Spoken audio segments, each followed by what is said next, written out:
Unfortunately, most of us have been trained from birth to not think for ourselves. In other words, how many times as a child did you give your good ideas about things or your good point of view about things only to be told, no, shut up, be quiet, or don't be stupid, or maybe even ridiculed or laughed at or punished for expressing some insight, some point of view, some original thought that you may have had, and then told exactly by a teacher or a parent or an elder of some sort exactly what you should think and what you should say. And so you adopted that way of thinking and speaking as if it was your own, and it never was. So by the time you're 4 or 5 or 6 or 7 years old, you've already figured out that if I want to survive around here, if I want to get along with all of these older, bigger, larger people who are obviously in charge, then I better not think for myself, and I better learn what they're thinking, what they're saying, how they look at the world, and adapt to that. So human beings, being very intelligent, very sharp, and also very, I'm going to say economically oriented. In other words, we're interested in surviving with the least expenditure of personal resources. Yes, you've been trained by your society, by your culture, by your world, we all have, to get food with the least amount of effort, to get clothing, to get money, to get sex with the least amount of effort, with the least amount of having to put out some kind of effort or having to take a risk of any kind. So thinking for yourself can be risky, can't it? So one of the things that we learned very early is not to think for yourself. Just find out what everybody else is thinking and do that. Don't propose something new and radical as a way of thinking or being because nobody else is doing that. So you could be seen as being an outcast. And we have seen what happens to outcasts. We've seen what happens when people are rejected. We've heard the talk behind their back. We've witnessed how they've had resources taken away from them. So we don't want to be one of those outcasts, so we find ways very early in life to get along. We find ways very early in life to sort of go with the flow, go with the norm, and not rock the boat or interrupt the thinking of the day. And so you and I learned to relate to the opposite sex by watching the people around us, how they related, for better or for worse. We've either said, oh, I'm never going to do it like that, or that looks like that's what I want to do. We've made up versions of what we thought was going on, and then we've tried it out with the other people in our lives, and guess what they were doing? Exactly the same thing. They were adapting and trying to relate to you with the same fearful, survival-oriented thinking. Fearful and survival-oriented thinking is the antithesis of love. It could be said that there's only one real vibration or emotion, one true emotion, and I would propose that that is love, that it is the truest, highest vibration, and that it is opposite end of its spectrum. Love is courageous, love is bold, love is penetrating, love is all-pervasive, love is never-ending. All of these things that we know about love, that we talk about love, and that we write poetry and songs about love, it is unconditional, so forth, right? We know all these things that we've read or thought about love, but have you actually experienced that love for yourself in your life? Have you pushed towards that in spite of fear and everything else? So on the one end of the spectrum, we could say that there is love as a positive, uplifting, life-giving vibration. And on the other end of the spectrum would be fear. So fear is the opposite of love. So a fear-driven relationship, begin to let that in for yourself for the moment. How much fear is in your relationships with people? Fear of rejection, fear of not having the love returned, as if love was yours to give in the first place. It's not. Love to human beings is like fish to water. Does a fish think, here, have some water, right? No. But human beings think, oh, they have some love and they're going to give some love, or they could hold back love. You couldn't hold back love any more than a fish could hold back water, or that birds could hold back the air that they're flying in. It is what you are swimming in. It's what you're made of. It is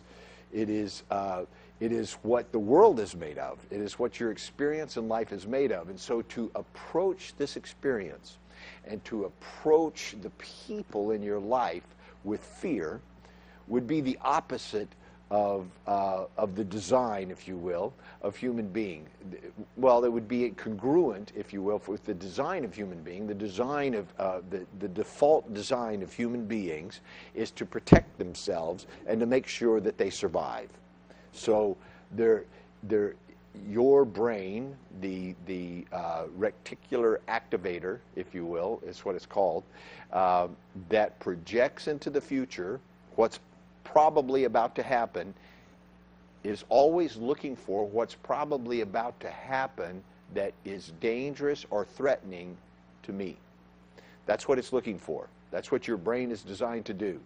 And so it projects into the future based on things that happened in the past, that it's recorded. It projects into the future what is the probable, almost certain outcome of the next few minutes, the next few seconds, the next few weeks, months, years, so forth. It looks out into the future, a completely fabricated future, by the way. There's no real future for you and I. There's only the future that you and I are imagining. See, you don't even know if you're going to live for the rest of the day. You really don't know that. Neither do I. None of us do.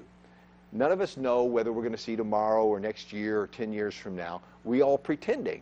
We're imagining and pretending that we will. So we imagine and pretend this future out there, and in that future is a projection of the subconscious mind of all the negative or dangerous or threatening things that might possibly happen, and it is already calculating ways to avoid those things, ways to overcome them, ways to hide from them, ways to manipulate their way around them or to dominate. So we've already anticipated all of that stuff as soon as you even meet someone.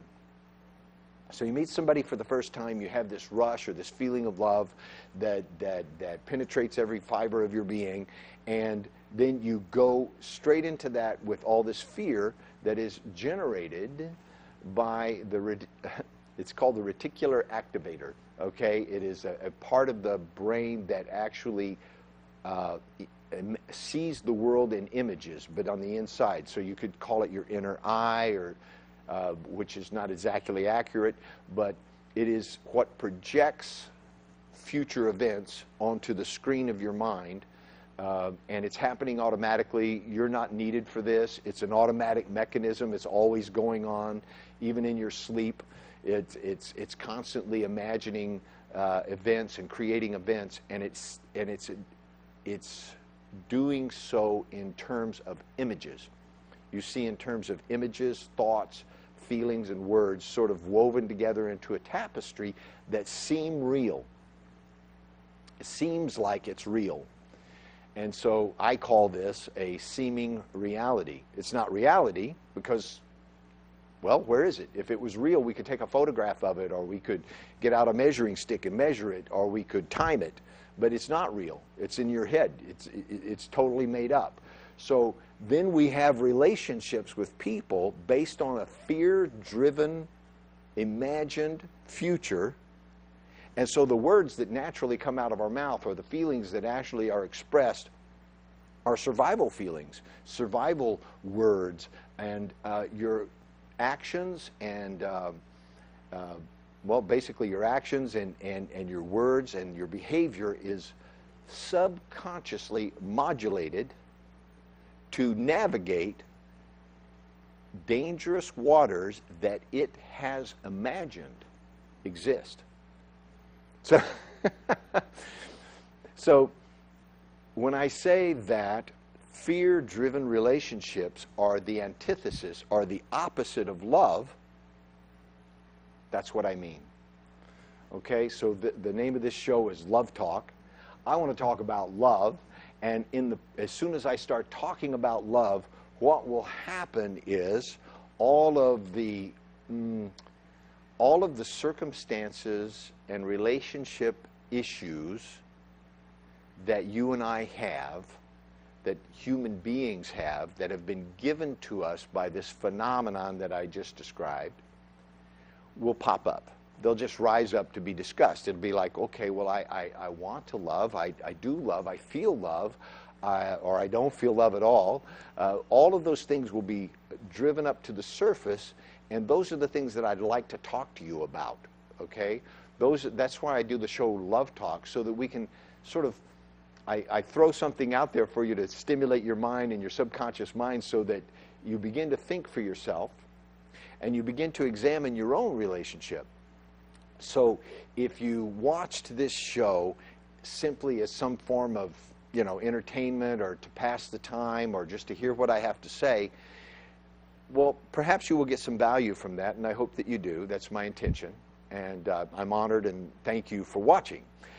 However, if you watch this show and you try on what I'm saying, like literally take a moment and look in your own life, like use it as a mirror to look in your own life. Well, where in my life am I having relationships in which I'm fearful, in which I actually bring my fears into the relationship, and how's that working out for me?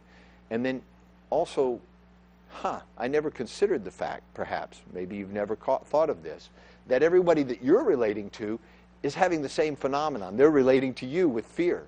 Like maybe you don't realize how much they want or need or would love to have a loving relationship with you, and maybe they're doing the best they can given the fear that's driving them. So let's talk about that. And the phone's starting to ring, so I'm going to go ahead and take some of the calls.